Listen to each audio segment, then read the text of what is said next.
इसीलिए मैं आज आपसे कहना चाहता हूं, नबी पाक की उसी गुलामी में आओ, नबी पाक की उसी गुलामी में आओ जिन्होंने चांद पर कमंदे डाल दी, जिन्होंने दरियाए दजला में अपने घोड़े डाल दिए, जिन्होंने यूरोप की सरजमीन पर जाकर अपनी कश्तियां जला दी। आओ, इनकलाब का वक्त है। ऐ नौजवानों, ये आज़म करो, अगर दुनिया भौंकती है तो ये चंद दिनों की बात है। मैं अक्सर ये कहा करता हूं, कुछ देर की खामोशी है, फिर शोर आएगा। आज कुत्तों का वक्त है, कल इंशाअल्लाह हमारा दौर आएगा, दौर आएगा, पर परचमे रिसालत लहराएगा। वो वक्त आएगा हमारा बच्चा भी पुकारेगा लब्बैक या रसूल अल्लाह। लेकिन ऐ नौजवानों, आज मैं जो बात कह रहा हूं आखिरी बात है। उठो कुव्वत बखुदा, खुदा का यही है दर, नहीं और कोई मफर मकर। आला हज़रत फरमाते हैं, कसम खुदा की, रसूलुल्लाह का दरवाजा ही अल्लाह का दरबार है, और इनको छोड़ोगे तो न भागने की जगह है न ठहरने की जगह है, नहीं और कोई मफर मकर। जो वहां से हो यहीं आके हो, जो यहां नहीं तो वहां नहीं हो। इस बात को समझ करके चलो। इकबाल ने कहा है, आबरूए मां ज़नामे मुस्तफ़ास्त। हम सबकी इज्जत व आबरू मुस्तफ़ा करीम के नाम से वाबस्ता है। अगर रसूलुल्लाह का नाम, उनकी इज्जत सलामत है तो सबकी इज्जत सलामत है। और अगर उस नाम पर कोई हमले होने लग जाएं तो हमारी इज्जतें भी महफूज नहीं रहेंगी। इसीलिए मेरे अजीजों, मुसलमानों को यह समझना चाहिए, उनकी जिंदगी का सबसे सेंसिटिव मसला, सबसे हसास मसला नबी पाक सल्लल्लाहु अलैहि वसल्लम की इज्जत की हिफाजत है। बेशक सहाबा किराम रिदवानुल्लाह ताला अलैहिम अजमईन अपनी जान दे देते, मगर मेरे मुस्तफ़ा के नाम पर कोई आंच आने नहीं देते। बेशक बेशक, क्योंकि उन्हें पता था जिंदगी हुजूर के नाम से वाबस्ता है। अगर वो नाम पाक की हिफाजत की जाए तो मौला यहां भी सुरखरुई देता है, आखिरत में भी इज्जत है। इस माइक का इको बंद कर दो, बंद कर दो। हाँ, मैं नाथ का नहीं। हाँ। मेरे अजीजों, इस बात को समझ करके चलो कि अगर रसूल करीम सल्लल्लाहु ताला अलैहि वसल्लम के नाम पाक की हिफाजत एक बच्चा भी करता है तो मौला उसे बुलंदियां अता करता है। हत्ता कि कोई जानवर भी अगर हुजूर पाक की इज्जत पर पहरा देता है तो अल्लाह उसकी अजमत लाखों के दिलों में बिठाता है। बेशक बेशक। अल्लामा इब्ने हजर अस्कलानी रहमतुल्लाह ताला अलैह फरमाते हैं, बगदाद में एक मर्तबा ऐसा हुआ कि ततारियों ने जब हमला किया था तो बहुत मुसलमानों को मारा था, कत्ले आम किया था, पूरे बगदाद को उन्होंने खून से लाल कर दिया था। आखिर में एक वक्त ऐसा आया कि चंद उलमा को कैद करके उनके हाथों में बेड़ियां बांधकर बादशाह के दरबार में लाया गया, ततारियों का जो हाकिम था, और उसने जलाने के लिए, मुसलमानों को कत्ल करने के लिए। दुनिया हमेशा हमारा दिल जलाती है तो सिर्फ हमारे बच्चों को मारकर या बीवियों को छीन कर नहीं, उन्हें पता है ये सबसे ज्यादा तड़पते हैं तो इनके रसूल की शान में गुस्ताखी करें। नबी पाक सल्लल्लाहु ताला अलैहि वसल्लम की शान में जब गुस्ताखी की जाए तो दुनिया को पता है कि मुसलमान तड़पता है, तकलीफ ज्यादा होती है। हर दौर में यह तकलीफ देने की कोशिशें की गई। बगदाद में ततारियों ने अपने दरबार में कई उलमा को कैद करके लाए और पीछे हाथ बांध करके मजलिस में खड़ा कर दिया, और उसके बाद एक ईसाई पादरी को लाए और उससे कहा, उसको पैसा दे करके लाया गया था कि जितना हो सके मोहम्मदुर रसूलुल्लाह की शान में गालियां बको। पूरी मजलिस है, बादशाह बैठा हुआ है, ततारियों की हुकूमत है, और जो उलमा थे, जो मुसलमान थे, वो कैदी हैं, जंजीरें हाथों में लगी हुई हैं। उस वक्त एक ईसाई राहिब पादरी आया और बकवास करना शुरू किया। उस मजमे में कौन था? कौन हिफाजत करता मेरे मुस्तफा करीम के नाम की? मगर ये दुनिया को पता नहीं, मेरा मौला अपने हबीब की इज्जत की हिफाजत जिससे चाहता है कराता है। बेशक, इसके लिए कोई आला नसब होने की जरूरत नहीं, जिससे चाहता है कराता है। उसी तातारी बादशाह का पाला हुआ एक कुत्ता जिसके गले में सोने की जंजीर लगी रहती और वो एक खंबे से बंधा रहता। जैसे ही ईसाई पादरी हुजूर की शान में बकने लगा, कुत्ता वहीं से तेज भौंकना शुरू किया। महफिल में सन्नाटा तारी हो गया, कुत्ता भौंक रहा है। और ये कोई ऐसा आवारा कुत्ता नहीं, बादशाह का ट्रेंड कुत्ता है, हर किसी पे नहीं भौंकता। लोगों को समझ आ गई कि कुछ गलत हो रहा है मजलिस में, कुत्ता क्यों भौंक रहा है, वो भी बादशाह का कुत्ता है। वो ईसाई पादरी चुप हो गया। थोड़ी देर के बाद फिर बकने लगा, फिर कुत्ता भौंकने लगा। तो सिपाहियों ने समझा दिया उस पादरी से कि शायद तेरे अल्फाज अच्छे नहीं है जो हमारे बादशाह का कुत्ता भौंक रहा है। उस ईसाई पादरी ने कहा, उसे क्या समझ है कि मेरे अल्फाज क्या हैं, वो क्या समझता है। फिर गालियां बकना शुरू किया। तारीख में मौजूद है, इब्ने हजर अस्कलानी ने लिखा है, वो कुत्ता जंजीर को तोड़कर उछल कर आया और भरी महफिल में आया, उस ईसाई पादरी को नीचे लिटाया और उसका सीना चीर कर रख दिया। अल्लाह अल्लाह, सुभान अल्लाह, सुभान। दम सदन में खत्म कर दिया। और पूरी महफिल में ऐसी हैबत तारी थी, ऐसा सन्नाटा तारी था कि कोई उस कुत्ते के करीब आने को तैयार नहीं, न सिपाही, न वजीर, न बादशाह। सबों ने देख लिया। और उसके बाद जो उलमा वहां कैदी थे, हाथों में जंजीरें बंधी हुई थी, रब्बे जुल जलाल का शुक्र अदा करने लगे और अर्ज करते हैं, मौला तू कदीर और जब्बार है, अगर मुस्तफा के नाम की हिफाजत करना चाहे तो कुत्तों से भी करवाता है। सुभान। नारे तकबीर, नारे रिसालत, नारे रिसालत, फैज़ाने आला हज़रत, फैज़ाने मदारे पाक, नारे तकबीर। वाह वाह। उस कुत्ते के मुताल्लिक लिखा गया है, वो हजारों से बेहतर है जिसने हुजूर के नामूस की हिफाजत की। उसका नाम अदब से लिया जाता है कि उसे बर्दाश्त ना हो सका अपने नबी के शान में गंदी बातें सुनना, वो गालियां सुन ना सका। और हुआ क्या जानते हैं, उस मजलिस में उलमा की जंजीरें तो खोल दी गई, लेकिन उस भरी महफिल में सैकड़ों लोग मेरे मुस्तफा करीम का कलमा पढ़कर इस्लाम में आ गए। उन्होंने देखा, सुभान अल्लाह, उस नबी का सिक्का सिर्फ इंसानों पर नहीं जानवरों पर भी चलता है। बेशक। नबी पाक सल्लल्लाहु ताला अलैहि वसल्लम की मोहब्बत में फिदा हुए। इसी को तो इकबाल ने कहा था, हरम को मिल गए पासबां सनम खाने से। बेशक बेशक। जो आए थे इस्लाम मिटाने, वही मेरे मुस्तफा के नाम की हिफाजत करने पर लग गए। बेशक बेशक। वो बात दूर नहीं, यहां पर भी जो कुत्ते भौंकते हैं, इन्हीं की नस्लों में देखना कल मेरे मुस्तफा के कलमे भी पढ़ने लगेंगे इंशाअल्लाह। इसलिए कि तारीख गवाह है, ताइफ की सरजमीन पर जिन लोगों ने मेरे मुस्तफा की पेशानी पर पत्थर मारे थे वो तो खत्म हो गए, लेकिन आज ताइफ की गली गली में मेरे मुस्तफा के नगमे गाए जाते हैं। सुभान अल्लाह। आज ताइफ की सरजमीन ऐसी है कि जहां से गुजरो मेरे मुस्तफा करीम की मोहब्बत की खुशबुएं आती हैं। सुभान अल्लाह। आज नस्लें पूरे मेरे आका की आशिक हैं। और मैं यही समझता हूं आज जो अनजाने में या जानबूझकर भौंक रहे हैं मेरे नबी पाक की शान में, कल को अल्लाह ने चाहा तो इनकी नस्लों में मेरे मुस्तफा का कलमा पढ़ने वाले जरूर आएंगे, इंशाअल्लाह जरूर तशरीफ लाएंगे। और अल्लाह करीम जिससे चाहता है, जहां से चाहता है, अपने दीन की हिफाजत करता है। और ए मुसलमानों, मैं आपको बताऊं, तुम्हारी निस्बत मेरे मुस्तफा से वाबस्ता है।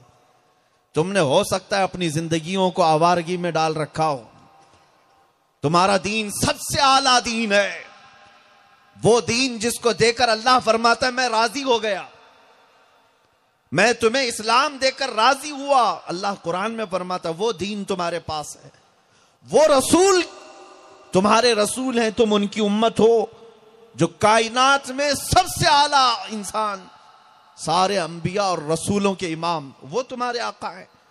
तुम्हारी निस्बत हल्की नहीं है। जिस दिन तुम्हें यह एहसास हो जाए कि तुम्हारी अपनी वैल्यू क्या है, तुम्हारा अपनी कदर क्या है, तुम्हें जिस दिन यह एहसास हो जाए तो तुम इधर गटर नालियों की तरफ और आवारगी की तरफ अपने चेहरे नहीं झुकाओगे।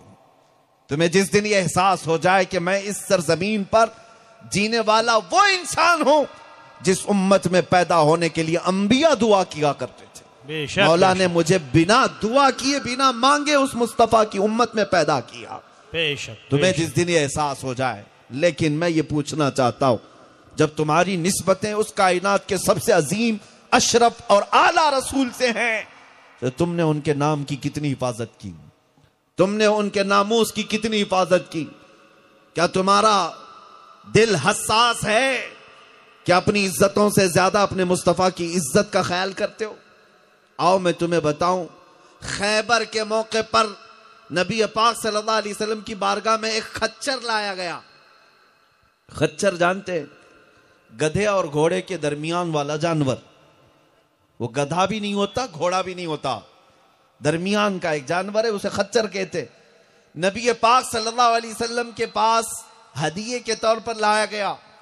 जब वो खच्चर आया, हुजूर उससे बातें करने लगे। जानवर कुछ बात कर रहा है और हुजूर समात कर रहे हैं और मुस्कुरा रहे हैं।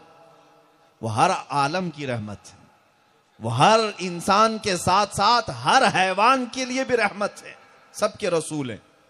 सहाबा ने पूछा, या रसूल अल्लाह, ये खच्चर आपसे क्या कह रहा है? सुनो है मुसलमानों, तवज्जो से, नामूसे रिसालत की हिफाजत किसे कहते हैं? वो खच्चर क्या कह रहा था रसूल पाक सल्लल्लाहु अलैहि वसल्लम से? नबी पाक सल्लल्लाहु अलैहि वसल्लम इरशाद फरमाते हैं, ये मुझसे कह रहा था कि या रसूल अल्लाह सल्लल्लाहु अलैहि वसल्लम, मैं उन खच्चरों की नस्ल में हूं कि मेरे बाप दादाओं की पीठ पर पिछले अंबिया इकराम सवारी करते थे। अल्लाह अल्लाह। मेरे बाप दादे, उनकी पीठ पर अंबिया इकराम सवारी करते थे, और उस नस्ल का मैं आखिरी खच्चर हूं, और अंबिया के सिलसिले में आप आखिरी रसूल हैं। ये कौन कह रहा है? खच्चर, जानवर कह रहा है। यानी हुजूर को खातमुन नबीन मानने का अकीदा तो खच्चरों का भी है। वाह वाह। और वो कहता है, या रसूल अल्लाह, मैं एक यहूदी के कब्जे में था, उसका मालिक यहूदी था। वो खच्चर कहता है, या रसूल अल्लाह सल्लल्लाहु अलैहि वसल्लम, जब तक मैं उस यहूदी की मिल्कियत में था, उसके कब्जे में था, मुझसे काम जितना कराता मैं सब काम करता, लेकिन पीठ पे कभी बैठने नहीं देता। अपने ही मालिक को कभी पीठ पे बैठने नहीं देता। ये खच्चर खुद कह रहा है। जब वो बैठने की कोशिश करता, मैं उसे गिरा देता था, नहीं बैठने दिया, कभी नहीं बैठने दिया। नबी पाक सल्लल्लाहु अलैहि वसल्लम ने उस खच्चर से पूछा, तू ऐसा क्यों करता था? वो खच्चर कहता है, क्योंकि मेरे बाप दादाओं ने मुझे बताया था कि तेरी पीठ पर सैयदुल अंबिया सवारी करेंगे। सुभान अल्लाह, सुभान अल्लाह। रसूलों के सरदार तेरी पीठ पर सवारी करेंगे, मुझे मेरी मां ने बताया था। खच्चरों को इतना इल्म पहले से दिया गया है। इन जालिमों को क्या कहें जो कहते हैं मेरे नबी को पीठ पीछे की खबर नहीं। माज़अल्लाह। हदीस से तो यह मिलता है कि खच्चर को इतना इल्म है कि उसकी पीठ पर कौन सवारी करेगा ये पहले से बताया गया है। और वो खच्चर कहता है, जब से मुझे ये बताया गया कि मेरी पीठ पर सैयदुल अंबिया सवारी करेंगे, मैंने कभी की किसी यहूदी को अपनी पीठ पर बैठने नहीं दिया। सुभान अल्लाह। मैं हमेशा अपनी पीठ की हिफाजत करता रहा कि इस पीठ पर अगर कोई सवार होगा तो सिर्फ आपकी जात होगी। क्या कौन कह रहा है? एक जानवर कह रहा है, एक खच्चर कह रहा है। नबी पाक सल्लल्लाहु अलैहि वसल्लम ने उसे अपने हदिये में कबूल फरमाया और जिंदगी भर उसकी सवारी करते रहे। उस खच्चर का नाम याफूर है। ये तज़किरा मैं क्यों कह रहा हूं? जब मुहद्दिसीन या उलमा उस खच्चर का जिक्र करते हैं तो गधा, खच्चर या घोड़ा या जानवर नहीं कहते, हजरत याफूर कहते हैं। वाह वाह वाह। हजरत याफूर कहते हैं, या रसूल अल्लाह, तेरी निस्बतों ने मुझे मुमताज किया। क्या कहने, बेशक। उस खच्चर का हाल ये था कि जब हुजूर मस्जिद नबवी में बैठे होते, किसी साहब को बुलाना होता तो हुजूर खुद कहते, याफूर जाओ उस्मान को बुला लाओ, अल्लाह। याफूर जाओ अब्दुल्ला इब्न मसूद को बुला लाओ, वाह। याफूर जाओ अबू बकर सिद्दीक को बुला लाओ। साहबा कहते, हुजूर के हुक्म पर वो उसी सहाबी के घर जाता, हाय हाय, दरवाजे को अपने सर से दस्तक देता। सहाबी बाहर आते, देखते याफूर आया है, रसूलुल्लाह का खच्चर है। जैसे ही देखते वो समझ जाते कि मेरे मुस्तफा का बुलावा आया है। सुभान अल्लाह। जिंदगी भर मेरे करीम आका सल्लल्लाहु ताला अलैहि वसल्लम की गुलामी पर रहा। आखिरी बात अर्ज करता हूं इस वाक़े की, जब नबी पाक सल्लल्लाहु ताला अलैहि वसल्लम का इंतकाल हुआ विसाल जाहिरी हुआ। हदीसों की किताबों में मौजूद है कि उस खच्चर ने खाना पीना छोड़ दिया। अल्लाह अकबर। कोई खाने पीने को हाथ तक नहीं लगाया या मुंह तक नहीं लगाया, यहां तक कि 3 दिन तक जिंदा रहा। और 3 दिन के बाद जिस कुएं से मेरे मुस्तफा को आखिरी बार गुस्ल दिया गया था, उस कुएं में छलांग लगाकर अपनी जान दे दी। अल्लाह अकबर। ये जानवरों की मोहब्बत है मेरे मुस्तफा से। मैं आपसे पूछना चाहता हूं, तुम्हारी निस्बतें उम्मती की हैसियत से हैं, तुमने उनका कलमा पढ़ा है और तुम्हारे लिए वो रसूल रात रात रोए हैं। तुम पर तो बहुत बड़ा हक था मेरे मुस्तफा का। उनके नामे पाक की इज्जत के लिए उस खच्चर पर मैं कुर्बान जाऊं जिसने मेरे मुस्तफा की रिफाकत हासिल की थी और अपनी पीठ को हमेशा महफूज रखा था कि कोई आयरा गैरा नत्थु खेरा मेरी पीठ पर ना आने पाए, इसलिए कि रसूलुल्लाह के लिए मैंने ये तैयार रखा है। काश हर बच्चा आज अपनी आंखों की ये कहकर हिफाजत करता, मेरी आंखों में दुनिया का हुस्न जमाल नहीं आ सकता, इसलिए कि ये आंखें मैंने मेरे मुस्तफा के हुस्न के लिए रखी। सुभान अल्लाह, नारे तकबीर, नारे रिसालत, वाह वाह, सुभान अल्लाह। बेहयाई से अपनी आंखों को बचा कर रखते, ये नामूस रिसालत की हिफाजत के अलंबरदार कहलाए जाते। तुम रात की तन्हाइयों में अपनी आंखों को अगर बेहया कर जाते हो या तो हम आवारगी के शिकार हो जाते हो, तो मेरे अजीजों उस खच्चर को याद कर लेना जिसने जिंदगी भर अपनी पीठ की हिफाजत की थी, किसी को बैठने नहीं दिया कि मेरे मुस्तफा बैठेंगे, मेरे आका आएंगे। हमने अपनी जुबानों को या अपनी आंखों को या अपने दिल को बर्बाद क्यों किया? इसीलिए मैं उस हर नौजवान से पूछता हूं, अल्लाह ने तुझे एक दिल दिया, क्यों लैला मजनू के किस्सों में अपने दिल को बर्बाद कर जाते हो? क्यों मजाजी इश्क और महबूबाओं के हुस्न पर अपने दिल को तोड़ लेते हो? और हैरत की बात है, नौजवानों को पता है कि यहां दुनियावी मजाजी इश्क ये रंग और रूप का इश्क होता है, सिर्फ रातों का इश्क होता है, सिर्फ अपने जिस्मानी सुकून हासिल करने का इश्क होता है। एक दिल तुझे मेरे रब्बे जुल जलाल ने दिया, वो दे दिया होता मेरे मुस्तफा के कदमों में। वो मेरे रसूल इतने गैरतमंद हैं कि ना तुझे दुनिया में कभी तन्हा छोड़ते, ना कब्र में, ना हशर में, बेशक बेशक कभी तन्हा ना छोड़ते। इसी को आला हज़रत फाजिल बरेलवी रहमतुल्लाह अलैह फरमाते, दिल है वो दिल जो तेरी याद से मामूर रहा।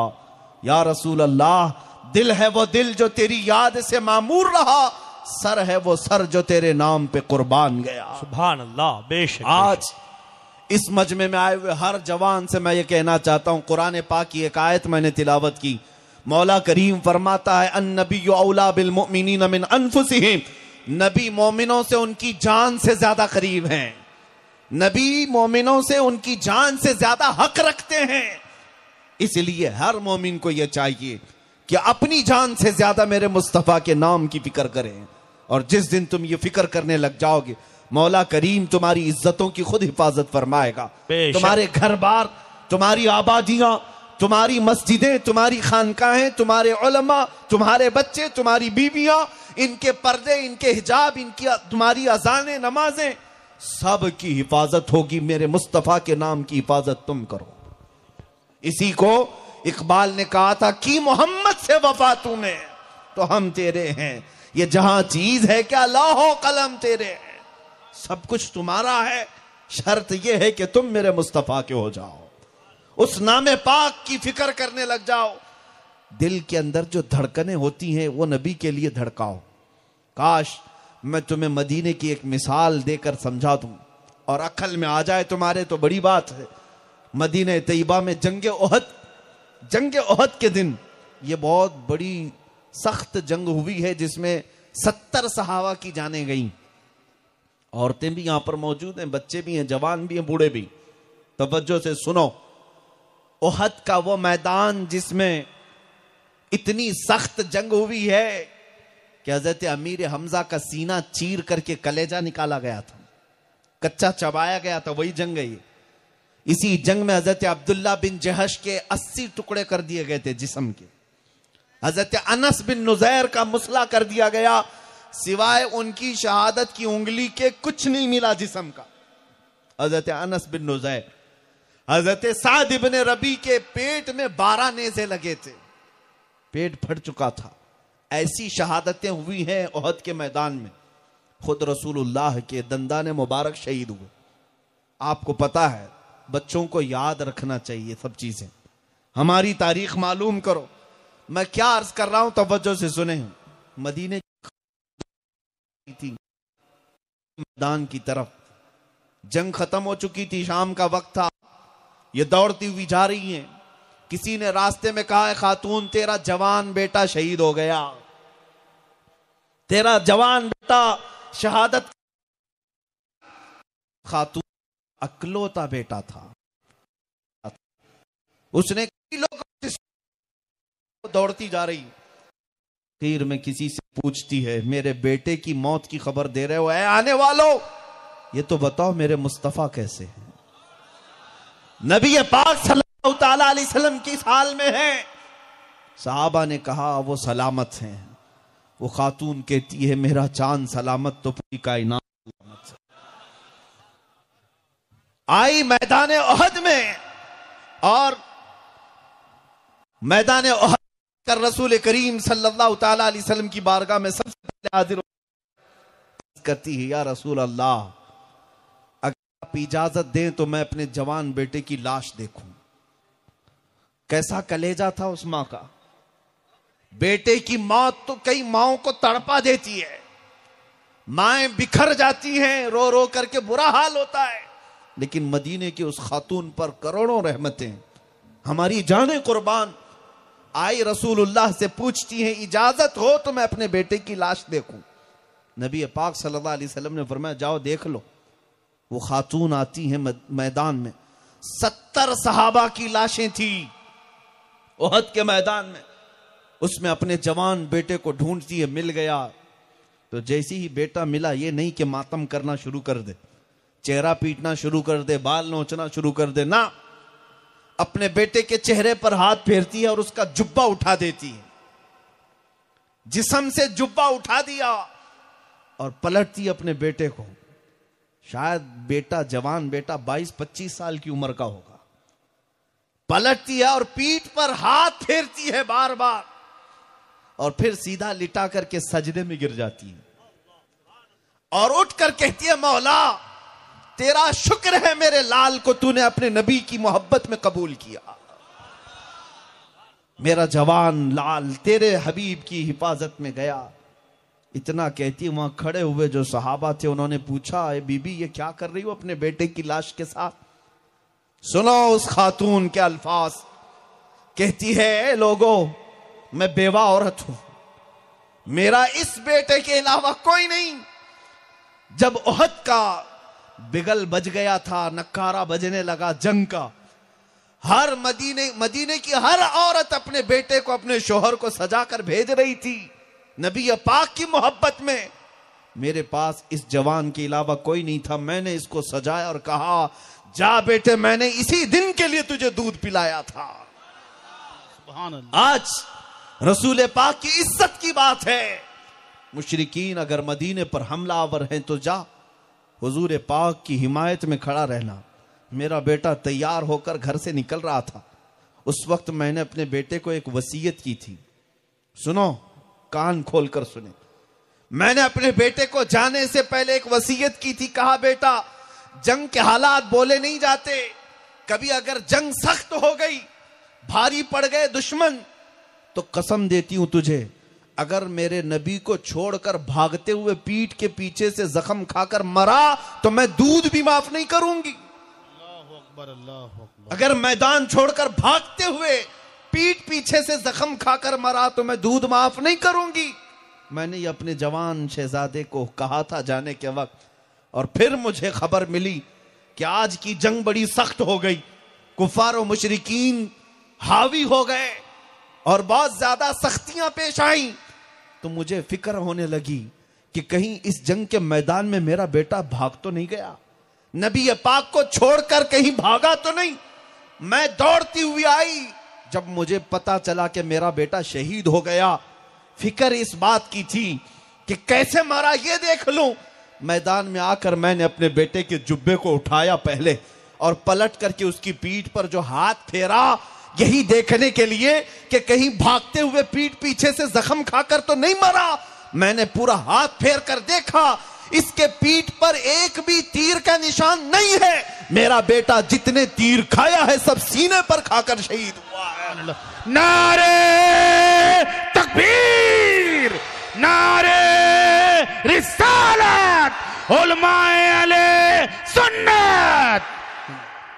और कहती है जब मुझे लगा मेरा बेटा सारे जख्म सीने पर खाकर शहीद हुआ है, मैं सजदे में गिर गई और शुक्र बजा लाई कि मौला तूने मेरे लाल को अपने मुस्तफा की मोहब्बत में कबूल किया। वो माएँ थीं, अकलौते बेटों को भी मेरे नबी के नाम पर पालती थी। वो उन्हें दूध भी पिलाती थी, इश्क मुस्तफा के साथ पिलाती।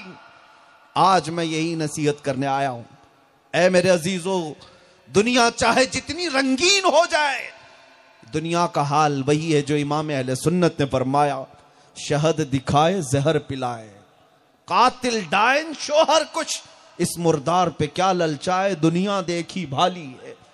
सुना जंगल रात अंधेरी छाई बदली काली है, सोने वालों जागते रहियो चोरों की रखवाली है। आंख से काजल साफ चुरा लें, या वो चोर बला के हैं, तेरी गठरी ताकी है और तूने नींद निकाली है। वो तो निहायत सस्ता सौदा बेच रहे हैं जन्नत का, हम मुफलिस क्या मोल चुकाएं, अपना हाथ ही खाली है।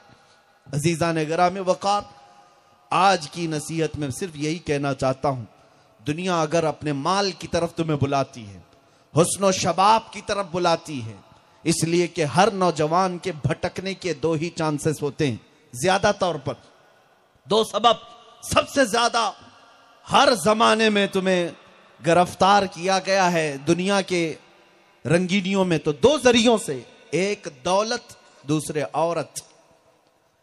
एक दौलत दूसरे औरत, इन दो चीजों के जरिए से हर एक का ईमान खरीदने की कोशिश करती है दुनिया।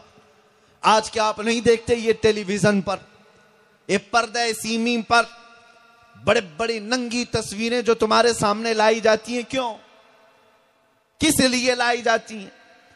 औरतों को भी अकल आ जाए, अगर औरतें ये समझती हैं कि जितना नंगा होना ये फैशन है, नहीं, ये कोई तुम्हारी आजादी के मुतलाशी नहीं है, ये सिर्फ और सिर्फ जिस्मों की हवस के पुजारी हैं। सिर्फ और सिर्फ औरत को अपनी हवस मिटाने की मशीन समझती है दुनिया। काश हमारी बच्चियां समझ जाएं, काश हमारी बहनें समझ जाएं, तुम्हारे पर्दे में जितनी इज्जत है, कसम रब्बे जुल जलाल की, किसी अधूरे कपड़ों में कभी इज्जत नहीं मिल सकती। दुनिया अगरचे उसे स्टार कहती हो, लेकिन कल क़यामत को देखना, कल क़यामत को देखना, मेरे हबीब पाक सल्लल्लाहु तआला अलैहि वसल्लम की हदीसों में मौजूद है, क़यामत के दिन भी फरिश्ता पुकारेगा, या अहल महशर गद्दू अबसारकुम फइन्न फातिमा बिन्त मुहम्मदिन तमुर्रु इलल जन्नह। क़यामत के दिन फरिश्ता पुकारेगा, ऐ महशर में मौजूद लोगों, अपनी आंखें नीची कर लो, इसलिए कि मोहम्मदुर रसूलुल्लाह की बेटी फातिमातुज ज़हरा 70,000 औरतों की झुरमट में जन्नत की तरफ जा रही है। वहां पर भी नजर उठाने की जुर्रत नहीं होगी किसी को। इज्जत उसे कहते हैं, इज्जत उसे कहते हैं। और आज हमारी बच्चियों के सरों से दुपट्टा खींचकर दुनिया इन्हें नंगा करके उन्हें यह बावर कराने की कोशिश करती है कि हम तुम्हें आजादी दे रहे हैं। आजादी नहीं, ये जंगल की तरफ ले जा रहे हैं, जहां हर कोई तुम्हारे जिस्मों को कुत्तों की तरह देखता है। इसके अलावा इस दुनिया में कुछ नहीं। इसी को आला हजरत ने फरमाया, शहद दिखाए जहर पिलाए। दिखाती दुनिया शहद है, लेकिन पिलाती जहर है। ऐ नौजवानों, बाज आ जाओ इन चीजों से। तुम अपनी तारीख अगर पढ़ोगे तो समझ जाओगे, तुम अपनी तारीख पढ़ोगे तो समझ जाओगे, तुम्हारे आइडियल ऐरे गैरे नत्थु खेरे नहीं है जो मुजरा करते हैं, नाचते हैं। ये तुम्हारे मॉडल नहीं, तुम्हारे आइडियल नहीं। काश तुम्हारे आइडियल खालिद बिन वलीद होना चाहिए, तुम्हारा आइडियल सुल्तान सलाहुद्दीन अय्यूबी होना चाहिए, तुम्हारा आइडियल शहीद टीपू सुल्तान होना चाहिए। इसलिए कि हमने देखा है, और मशहूर कौल है, मशहूर मुहावरा है, तारीख तो बातिल ताकतों से टकराने वालों की लिखी जाती है, तलवे छाटने वालों की नहीं। किसी की जूतियों में रह करके जिंदगी गुजारने वालों की कोई तारीख नहीं होती। बातिल ताकतों से टक्कर लेने वालों की हमेशा तारीख महफूज रहती है। और अगर तुम चाहते हो कि तुम्हारा नाम भी सलामत रहे, तुम्हारी बात भी सलामत रहे, एक बात को आज से अपना वतीरा बना लो, आदत बना लो। इसलिए कि हमने तजुर्बे के साथ देखा है, उस रसूल पाक की बात करो, हर दिल पे राज करो। उनकी बात करो और हर दिल पे राज करो। आज हमने अपनी इज्जतें देखी हैं किसी सियासी पार्टी की नुमाइंदगी की वजह से नहीं। मैं आज किसी कैंपेनिंग के लिए नहीं आया हूं, यह कोई इलेक्शन की रैली भी नहीं है। मेरे अजीजों, मुसलसल कई रातों से मैं इसी तरह के मजमे को खिताब करता आ रहा हूं। हजारों का मजमा रोज सुनता है, रोज इज्जतें, रोज फूल बरसाए जाते हैं। इसीलिए नहीं कि किसी बड़े बाप का बेटा है, इसीलिए नहीं कि कोई मैं जमींदार हूं या कोई नेता हूं। ये इज्जतें जो मिली हैं वो सिर्फ इसलिए कि जब तक बिके न थे तो कोई पूछता न था। या रसूल अल्लाह, तुमने खरीद कर हमें अनमोल कर दिया। नारे तकबीर, नारे रिसालत, लब्बैक लब्बैक लब्बैक या रसूल अल्लाह, लब्बैक लब्बैक लब्बैक या रसूल अल्लाह। ताजदार खुत्म नबूवत, ताजदार खुत्म नबूवत। अजीजा ने गिरामी वकार, सालों बीत गए। आज यहां पर जिन औलिया की याद में हम बैठे हैं, चाहे वो तुम्हारे इलाके के हों, चाहे दूर दराज रहने वाले हों, अब तक हमारे मजमों से उनका नाम गायब नहीं हुआ। आप देखें, यहां पर कुर्सियां जो गरीबों का खून चूस करके लगाई जाती हैं, 5 साल बार बार झूठ बोल बोल करके लगाई जाती हैं, इन कुर्सियों के पैर कब हिलते हैं तुम्हें अंदाजा है? थोड़े ही दिनों के बाद ना इनका नाम रहता है, अरे पेपर के किसी कोने में भी नाम नहीं आता। कई ऐसे मंडलियों में बैठे हुए आज भी लोग हैं जो अपने जमाने के दिग्गज कहलाते थे। 40-40 साल पार्टियों में जूतियां उठाते रहे, खिदमत करते रहे, बूढ़े हो गए तो दुनिया ने उन्हें साइड लगा दिया।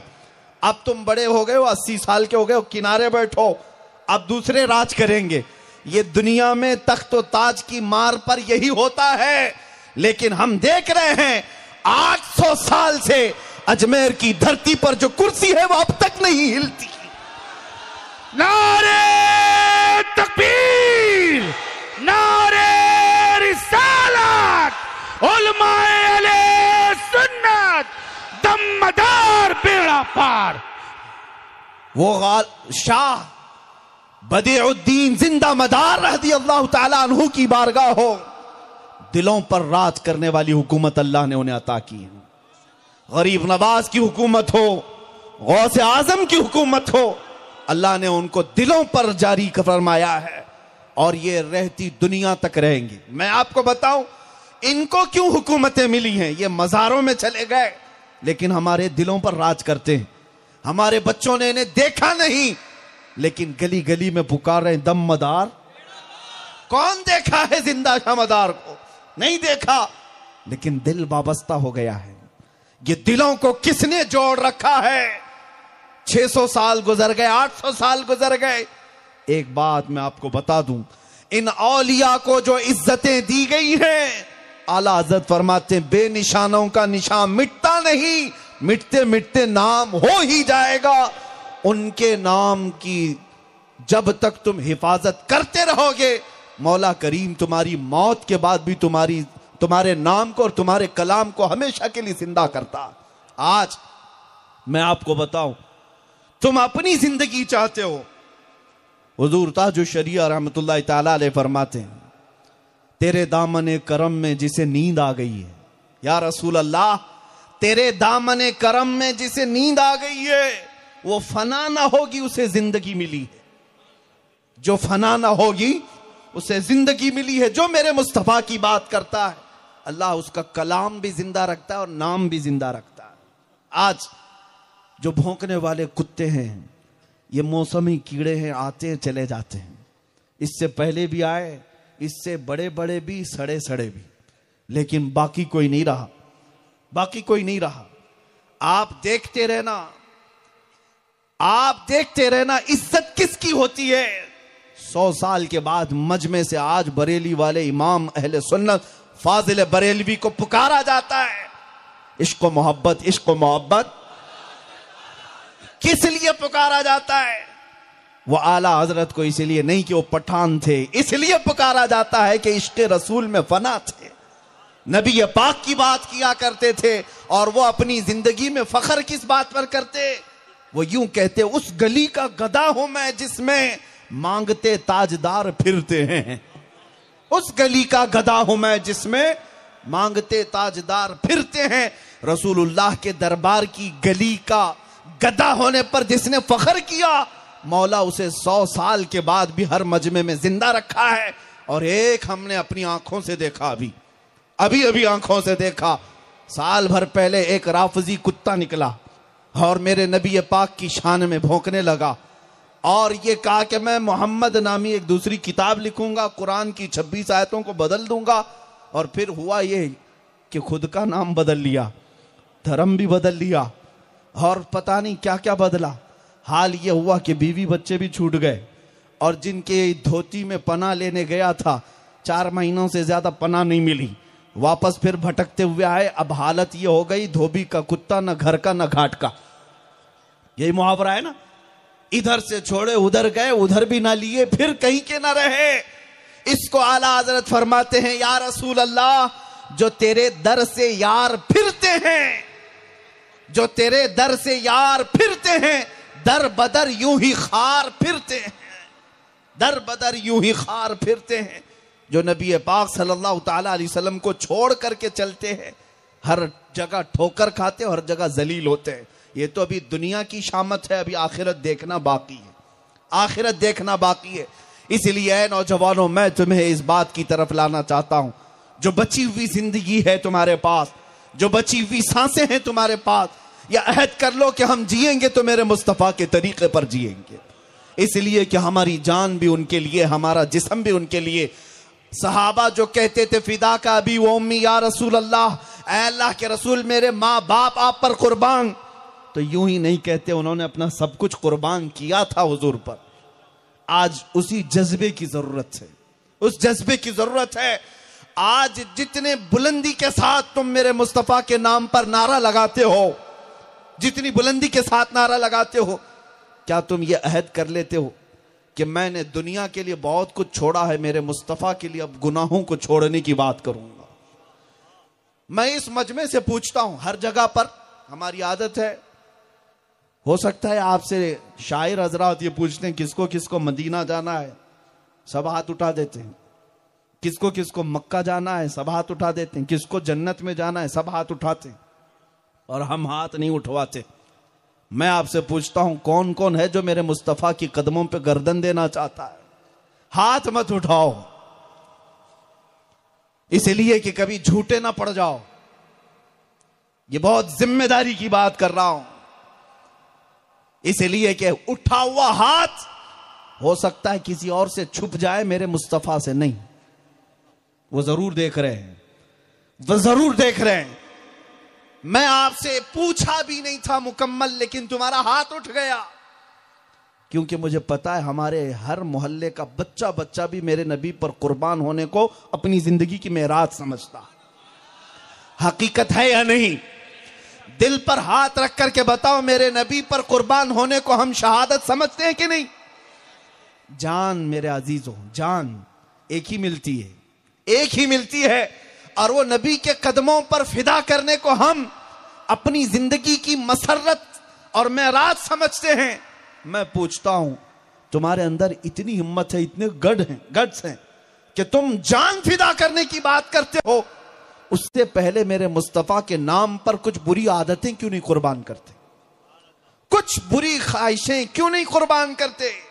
कोई शराब की बोतलों पर कोई हराम कारियों पर अगर जिंदगी गुजार रहा है और फिर कहता है मैं अपने नबी पर जान भी दे दूंगा, मैं उससे पूछता हूं चंद बुरी ख्वाहिशात को हुजूर पर कुर्बान कर दे, वक्त आएगा तेरी आंखें बंद होने से पहले मेरे मुस्तफा को तू अपने सिराने के पास देखेगा।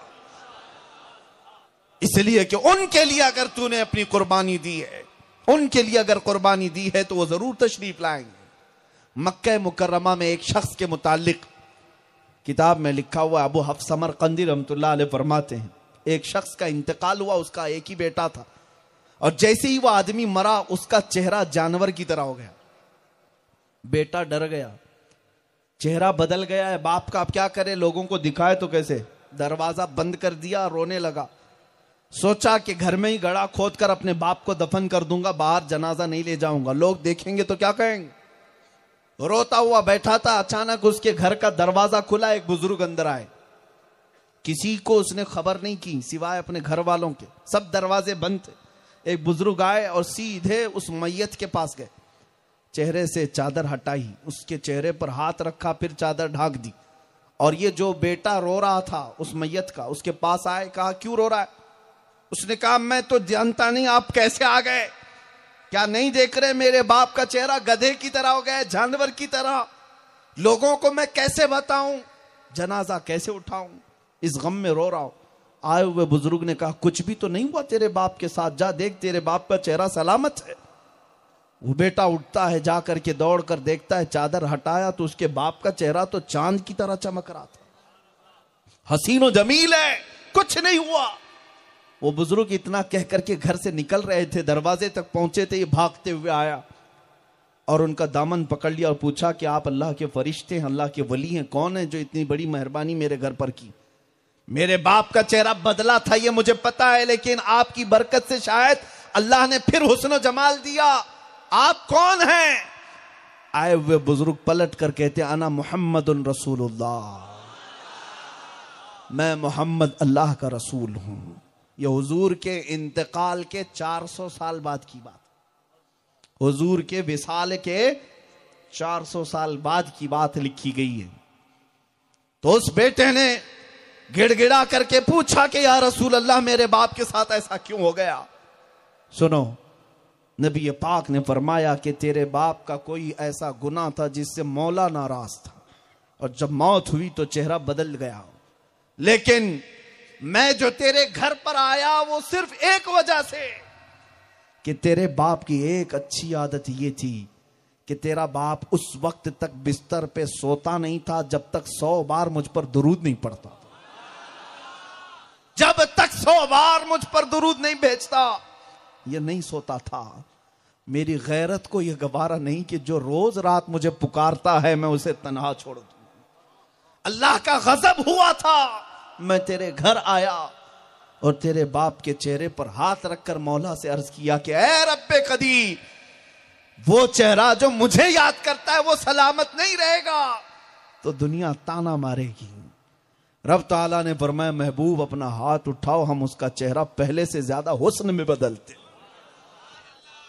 इसी को आला हजरत ने फरमाया जो न भूला हम गरीबों को रजा, जो न भूला हम गरीबों को रजा, याद उसकी अपनी आदत कीजिए। हम गरीबों के आका पे बेहद दुरूद, हम फकीरों की सरवत पे लाखों सलाम। ऐ नौजवानों, इस भरी कायनात में भी मैं तुम्हें बताऊं सबसे ज्यादा हमारे गम को अगर कोई समझ सकता है तो मदीने के ताजदार की जात है। हमारे गम को, हमारे दर्द को, हमारी तकलीफ को, क्योंकि मेरे मुस्तफा ने फरमाया मेरे उम्मतियों के तलवों में अगर कांटा भी चुभ जाए तो उसका दर्द मुझे भी होता है। कौन है जो हमारा दर्द बर्दाश्त करता है। आज जितने मसीहा बनते हैं सब झूठे होते हैं, जितने तुम्हारे पास मदद के नाम पर आते हैं ये सब चॉकलेट पकड़ाने वाले लोग होते हैं, बस इसके अलावा कुछ नहीं। ये तो सिर्फ तुम्हारा इस्तेहसाल करते हैं। एक बड़े अधिकारी है, वो साहब मुझसे ठट्टा मारकर मजाक से कह रहे थे कि मौलाना तुम्हारी कौम को तो हम बहुत छोटी चीज में निपटा लेते हैं, छोटी चीजों में निपटा लेते हैं, इधर उधर 10-10 हमारे अतराफ घूमते ही रहते हैं आपके लड़के। क्या करते हैं हम तो कभी उनका टोल माफ करा देते हैं, टोल में कह देते हैं कि भैया इसकी गाड़ी आए तो पैसा मत लेना, इतने ही पे ये पूरी जिंदगी हमारी गुलामी कर रहा है।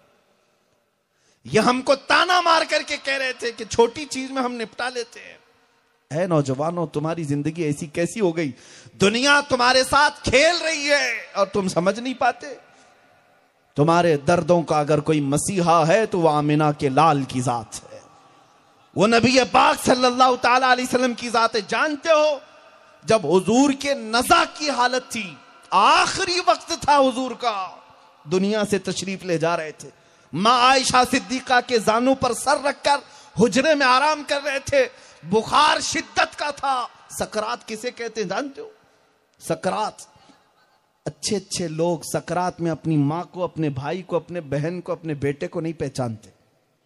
सकरात का वक्त, मौत से पहले जो दर्द होता है बहुत शिद्दत का होता है। अगर जिस्म पर मक्खी भी बैठ जाए तो पहाड़ के बराबर लगती है, इतना दर्द होता है। एक बूंद पानी सकरात वाले के लिए एक नदी के बराबर होता है। सकरात में कोई किसी को नहीं याद करता, बहुत सख्त हालत है। लेकिन नबी पाक सल्लल्लाहु ताला अलैहि वसल्लम के नज़ा के वक्त यह फरमाया गया, मलकुल मौत जब तशरीफ लाए हुजूर के हुजरे में, रूह कब्ज करने की इजाजत मांगने लगे, तो मेरे मुस्तफा ने उस वक्त नज़ा के वक्त क्या पूछा जानते हैं? मलकुल मौत से, इजराइल से ये कहा, ऐ इजराइल जरा ये तो बता, ये जो नज़ा की तकलीफ है क्या मेरी उम्मत को भी दी जाएगी? क्या मेरी उम्मत भी इस दर्द से गुजरेगी? हुजूर को अपनी उम्मत का उस वक्त भी ख्याल है जब लोग अपने मां बाप बेटे को भूल जाते हैं, लेकिन रसूल पाक अपनी उम्मत को नहीं फरामोश करते। वो अपनी मौत के वक्त हम गरीबों को याद करते रहे। और जब हुजूर पाक सल्लल्लाहु अलैहि वसल्लम को कब्र में उतारा गया, हजरत अब्बास, हजरत अली कब्र में उतरने वाले, साहबा फरमाते हैं हुजूर के लब हिल रहे थे, हमने कान लगाए कब्र में, तो लबों पर हुजूर के यही अल्फाज थे, रब्बिग़फिर ली उम्मती, ऐ अल्लाह मेरी उम्मत को माफ कर दे। जो न भूला हम गरीबों को रजा, याद उसकी अपनी आदत कीजिए। मेराज की रात मेरे रसूल सबसे ज्यादा करीब गए अपने रब के, उससे ज्यादा करीब कोई नहीं गया आज तक, न जा सकेगा कयामत तक। वो मर्तबा किसी को नहीं मिला जो मेरे मुस्तफा को मिला। तुम्हें पता है, अल्लाह से सबसे ज्यादा करीब जाने के बाद रसूल पाक को खुद अल्लाह ने पूछा कि ऐ महबूब बताओ कोई ख्वाहिश है? उस वक्त जो ख्वाहिश मेरे आका ने जिक्र फरमाई वो यही कि मौला मेरी उम्मत की बख्शिश मेरे हवाले कर दे, मेरी उम्मत की बख्शिश मेरे हवाले कर दे। साहबा फरमाते हैं कयामत के दिन के बारे में हुजूर से पूछा गया, कयामत का मंजर कैसा होगा? हुजूर फरमाते हैं मेरे एक कंधे पर चादर होगी, मेरे एक कंधे पर चादर हो। ये बातें मैं नौजवानों तुम्हें इसलिए बता रहा हूं कि दिल खोल करके सुनो, तुम्हारे दर्दों पर हाथ रखने वाली कोई जात नहीं सिवाय मेरे मुस्तफा के, सिवाय मेरे आका के। उनके इश्क में डूबने के लिए यूं ही हम नहीं कहते। मेरे आका फरमाते हैं कयामत के दिन मेरे कंधे पर चादर पड़ी होगी, वो खसक खसक कर गिर रही होगी, चादर गिर रही होगी, एक हाथ से मैं अपनी चादर संभाल रहा हूंगा और दूसरे हाथ से अपने उम्मतियों को पकड़ पकड़ कर जन्नत में ले जा रहा हूं। वहां पर भी मेरे नबी पाक सल्लल्लाहु अलैहि वसल्लम अपनी उम्मतियों की तलाश में होंगे। इमाम ज़मन हसन रजा बरेलवी रहमतुल्लाह अलैह फरमाते हैं, अजीज बच्चे को मां जिस तरह तलाश करे, खुदा गवाह है यही हाल आपका होगा। अकलौते बेटे को अगर मां खो दे तो कैसे ढूंढती है, जगह जगह पूछती है बेटे को देखा, मेरे बेटे को देखा है कोई? मां जिस तरह यहां बच्चे को ढूंढती है, फरमाया गया कयामत में मेरे मुस्तफा अपने उम्मतियों को इस तरह ढूंढ रहे होंगे, कहां है मेरे उम्मती, कहां है मेरे उम्मती। जिस रसूल को हमारी इतनी ज्यादा फिक्र है, ऐ नौजवानों मैं तुमसे पूछता हूं, क्या उस रसूल पाक के नाम की फिक्र करना हमारा ईमान नहीं? क्या यह हमारी जान से ज्यादा बढ़कर नहीं? यही बात है। ये बातें खत्म होने के बाद मैं आपको बताता हूं। एक डिपार्टमेंट के साहब है, इन्वेस्टिगेशन करते हैं। एक बार सामने बैठ करके मुझसे कहने लगे, बड़ी पोस्ट पर कहा मौलाना आप ही क्यों इतना जज्बाती होते हो, इतना क्यों बोलते हो, आप भड़काते हैं, प्रोवोक करते हैं लोगों को। हमने कहा आप जुमला गलत बोल रहे, हम भड़काते नहीं, कभी कभी भड़काते नहीं, आप जुमला गलत बोल रहे हैं। बात सिर्फ इतनी है कि हम कुत्तों को ललकारते हैं। भड़काना और है, ललकार और है। और फिर मैं आपको बताता हूं, हम बड़ी नरम गुफ्तगू करने वाले आदमी, हमारी आदत रही है नरमी से बात करें, क्योंकि हमारे आका ने फरमाया सदक़े का सवाब है नरम बात करना। हमारे और भी दसियों सैकड़ों तकरीरें अखलाक पर, माशरे की बुराइयों पर बड़ी नरमी से बात करते हैं। लेकिन उस साहब से हमने कहा, एक मिसाल देता हूं, आपकी मां को अगर कोई जानिया कह दे, कोई बदकार औरत कह दे, अभी मैं बात कर रहा था वो कुर्सी छोड़कर उठ गए, ना क्या बात कर रहा मैंने कहा अभी आपकी मां को मैंने गाली भी नहीं दी, मैं तो मिसाल के लिए पूछ रहा हूं कि कोई कहे, आप बेकरार होकर कुर्सी से खड़े हो गए। याद रखिए, एक मां की बेइज्जती आप बर्दाश्त नहीं कर सकते। और अल्हम्दुलिल्लाह मुसलमान का अकीदा यह है, करोड़ों माओं से ज्यादा वो अपने मुस्तफा से मोहब्बत करता है। हमें अपनी माओं से ज्यादा मोहब्बत करने के बाद ही ईमान का दर्जा मिलता है, क्योंकि उस मोमिन कामिल नहीं हो सकते जब तक सारी दुनिया से अपने मुस्तफा से मोहब्बत नहीं करते। हमने यही कहा कि अगर हमारे जुमले सख्त होते हैं तो सिर्फ इस बात पर कि कभी हमारे करंट के तार को मत छेड़ो। अगर हुजूर पाक के नाम की तरफ उंगली उठाई तो हमारा जुमला भी और लहजा भी सख्त होता है, और यह हमारा हक है, इसलिए कि जिस रसूल ने अपनी पूरी जिंदगी हमारी फिक्र की, आज उनके नाम की तरफ कोई कुत्ता भौंकेगा तो हम खामोश नहीं बैठ सकते। इसलिए कि हमारा अकीदा है ये कि हमें हमारी पूरी जिंदगी जो मिली है वो मुस्तफा के कदमों से मिली है। हमारे पास जो कुछ भी है वो मेरे मुस्तफा की बरकत से है। बल्कि सैयदना उमर फारूक तो ये कहते, हमारे जिस्मों में जो बाल उगते हैं ये भी रसूलुल्लाह की बरकत से होते हैं। इसीलिए मेरे अजीजों, मैं अपने जुमले खत्म करता हूं। आज मेरे साथ मिलकर के आज़म करो, आज मेरे साथ मिलकर के आज़म करो, अब जिएंगे मेरे मुस्तफ़ा के नाम पर जिएंगे, उनकी इज्जतों की फिक्र करेंगे। हम अपनी इज्जत से ज्यादा अपने नबी की इज्जत पर मर मिटने को अपनी जिंदगी की मेराज समझेंगे। याद रखना, जो भी जवान नबी पाक की इज्जत और हुर्मत पर मरता है उसे मुर्दा नहीं कहा जाता, बल्कि उसको हुजूर के नाम का शहीद कहा जाता है। उसके जनाजे का तो फरिश्ते भी इंतजार करते हैं, फरिश्ते भी इस्तकबाल करते हैं। जो नबी पाक सल्लल्लाहु ताला अलैहि वसल्लम का फिदाई है वो कभी मरता नहीं। आज देखो, आज हर जलसे में, हर मोहल्ले में, मैं जहां पर भी देखा, लब्बैक या रसूल अल्लाह का नारा 8 साल के बच्चे से लेकर 80 साल तक का बूढ़ा लगाता है। तुम्हें इस नारे को देने वाला कौन था जानते हो? एक आलिम दीन जो माजूर था अपने पांव से और व्हील चेयर पर बैठ कर आता। नबी पाक की इज्जत पर जब डाके डाले जाने लगे, वो अपनी माजूरी को नहीं देखा, दहाड़ करके कहता था लब्बैक या रसूल अल्लाह। तो उस कुर्सी से निकलने वाली आवाज भी यूरोप की सरजमीन तक गूंजती थी और बड़े बड़े ऐवान में, बातिल ताकतों में, उनके खीमों में जलजला आ जाता था। और उस आलिम दीन का दिया हुआ नारा आज हर मजलिस में गूंजता है। अल्लाह अगर तुम्हें 100 साल की जिंदगी दे तो देखना 100 साल के बाद भी यह नारा मरेगा नहीं, यह जिंदा ही रहेगा। इसलिए कि मेरे मुस्तफा के नाम पर जो उठा है, मौला उसके नाम को सुबह क़यामत तक जिंदा रखता। नारे तकबीर, नारे रिसालत, लब्बैक लब्बैक लब्बैक या रसूल अल्लाह, लब्बैक लब्बैक लब्बैक या। ये नबी पाक की इज्जत पर आंच आने नहीं दिया। बदर की सरजमीन पर 2 छोटे बच्चे भी गए थे जिन्होंने अबू जहल का खात्मा किया था। वो एक किसान सहाबी के बच्चे थे। जानते हो, एक बच्चे का मोंढा कट गया, तलवार से एक काफिर ने कंधे पर मारा तो पूरा हाथ कट गया, लेकिन बगल की चमड़ी से लटकता रहा। बदर के मैदान में 13 साल का बच्चा, उसके बावजूद भी बाएं हाथ में तलवार लिए खड़ा था। हाथ लटकता रहा, उसकी परवाह नहीं की। जब हाथ ज्यादा लटकने लगा तो पैर में दबा करके अपना हाथ खींच के निकाल कर फेंक दिया। कहा मुझे उस हाथ की जरूरत नहीं जो मेरे मुस्तफा की रजा हासिल करने में खलल अंदाजी करता हो। उन्होंने अपने जानों की कुर्बानियां दी, अपने आज़ा की कुर्बानियां दी, माओ ने अपने लाल पेश किए, उन सहाबा ने अपने घर बार भी छोड़ दिए, अपनी जायदादें तर्क कर दी, अपना वतन तक छोड़ दिया। तब जाकर के उन्होंने कैसर और किसरा को भी घुटने टेकने पर मजबूर किया।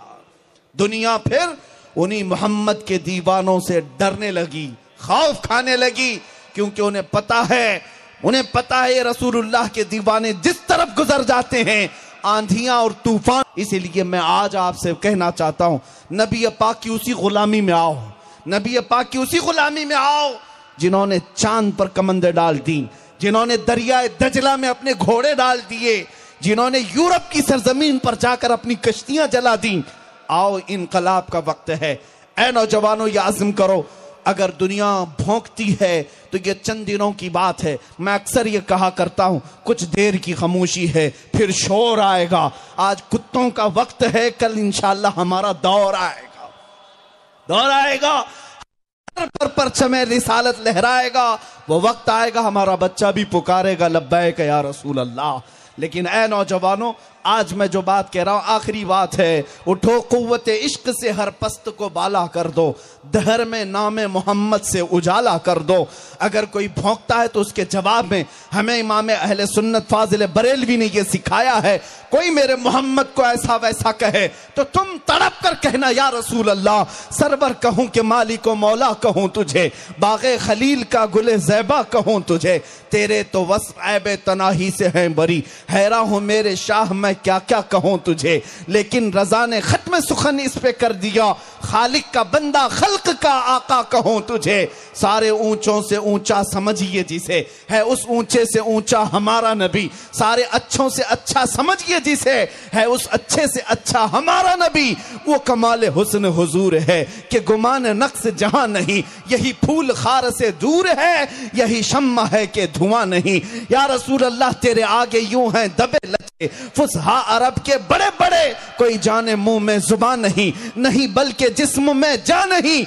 आओ न जवानों, आज ये हम अहद करके कैथून की सरजमीन से उठते हैं। या रसूल अल्लाह, हम आपको मालिक मुख्तार मानते हैं, हमारी गर्दनों का मालिक आपको मानते हैं, आपको कादिर मानते हैं, आपको या रसूल अल्लाह हाजिर और नाजिर मानते हैं, और यह अकीदा रखते हैं कि आप मदीने से गुंबद खजरा की छांव से कैथून की सरजमीन को मुलाहिजा कर रहे हैं। या रसूल अल्लाह, गवाह हो जाएं, हर बच्चा आज पुकार कर कहेगा या रसूल अल्लाह, दहन में जुबान तुम्हारे लिए, बदन में है जान तुम्हारे लिए, हम आए यहाँ तुम्हारे लिए, उठे भी वहां तुम्हारे लिए, जमीन और जमान तुम्हारे लिए, मकीन और मकान तुम्हारे लिए, चुनीनो चुना तुम्हारे लिए, बने दो जहां तुम्हारे लिए। सबा वो चले के बाग फले, वो फूल खिले के दिन हो भले, लिबा के तले सना में खुले, रजा की जुबान तुम्हारे लिए।